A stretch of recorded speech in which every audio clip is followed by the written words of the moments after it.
ভেড়ামারায় তারুণ্যের ভাবনা, আগামীর ভেড়ামারা কেমন চাই শীর্ষক আলোচনা সভা অনুষ্ঠিত। কুষ্টিয়া ভেড়ামারা থেকে সাইফুল ইসলামের প্রতিবেদনে দেখুন বিস্তারিত। কুষ্টিয়ার ভেড়ামারা উপজেলা শিল্পকলা একাডেমির হলরুমে সোমবার 15ই ডিসেম্বর 2025 বিকেল 4টায় তারুণ্যের ভাবনা, আগামীর ভেড়ামারা কেমন চাই শীর্ষক আলোচনা সভা অনুষ্ঠিত হয়েছে। বাংলাদেশ জাতীয়তাবাদী ছাত্রদল ভেড়ামারা উপজেলা, পৌরসভা ও সরকারি কলেজ শাখা উক্ত সভার আয়োজন করে।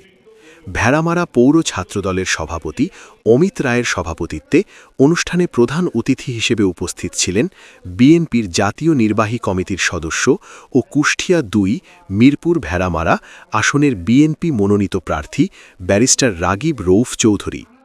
অনুষ্ঠানের উদ্বোধক ছিলেন ভেড়ামারা উপজেলা বিএনপির সদস্য সচিব মোহাম্মদ শাহজান আলী। প্রধান বক্তা ছিলেন জেলা ছাত্রদলের সদস্য সচিব খন্দকার তসলিম উদ্দিন। বিশেষ বক্তা ছিলেন জেলা ছাত্রদলের সিনিয়র যুগ্ম আহ্বায়ক মোহাম্মদ জামিরুল ইসলাম জামির।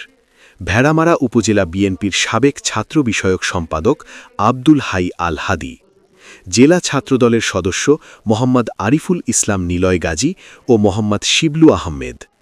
ভেড়ামারা উপজেলা ছাত্রদলের সদস্য সচিব মোহাম্মদ ওয়াসিম আকরামের সঞ্চালনায় সভায় উপজেলা যুবদলের সদস্য সচিব মোহাম্মদ মোশাররফ হোসেন, উপজেলা স্বেচ্ছাসেবক দলের সদস্য সচিব এসএস আল হুসেন সোহাগ সহ বাংলাদেশ জাতীয়তাবাদী ছাত্রদলের ভেড়ামারা উপজেলা, পৌরসভা ও সরকারি কলেজ ও বিভিন্ন ইউনিয়নের শাখার নেতাকর্মীরা উপস্থিত ছিলেন।